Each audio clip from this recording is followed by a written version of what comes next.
Sweet சாப்பிடும் போல ஆசையாக இருந்தால் கண்டிப்பாக இந்த ஸ்வீட்டை ட்ரை பண்ணி பாருங்கள். உண்மையாலுமே சொல்கிறேன், இதோட டேஸ்ட் வேறு லெவலில் இருக்கும். ரவா கேசரி தான் செஞ்சுருந்தேன்.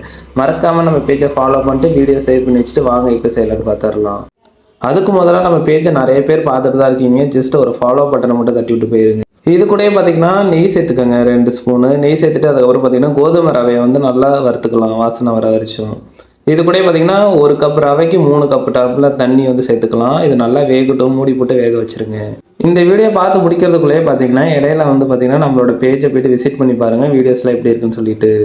எனக்கும் கண்டென்ட் கிரியேட்டர் ஆகணும்னு ஆசை. ஸோ கேமரா முன்னாடி பேசி வீடியோ போடணுன்னு ஆசை. அது கூடிய சீக்கிரத்தில் அப்லோட் பண்ணுவேன் பாருங்கள். நல்லா ரவை பார்த்தீங்கன்னா 70% மேலே குக் ஆகிருச்சு நல்லாவே. இந்த ஸ்டேஜில் பார்த்தீங்கன்னா 1 கப் ரவைக்கு பார்த்தீங்கன்னா கோதுமை ரவைக்கு 1 கப் வெல்லத்தை சேர்த்துக்கலாம். ஸோ உங்களுக்கு ஸ்வீட் அதிகமாக வேணும்னா இன்னும் கொஞ்சம் கூட நீங்கள் சேர்த்துக்கலாம் எக்ஸ்ட்ரா. இது கூட 1 கரண்டி நெய் சேர்த்துக்கோங்க. இது கூட பார்த்தீங்கன்னா 1 பிஞ்ச் சால்ட் சேர்த்துக்கோங்க, டேஸ்ட் வந்து மேனேஜ் பண்ணுறதுக்காக. இதோட பார்த்தீங்கன்னா நட்ஸ் இருந்தால் சேர்த்துக்கோங்க, ஆப்ஷனல் தான். உங்களுக்கு பிடிச்சிருந்தா சேர்த்துக்கோங்க, இல்லைனா வேண்டாம்.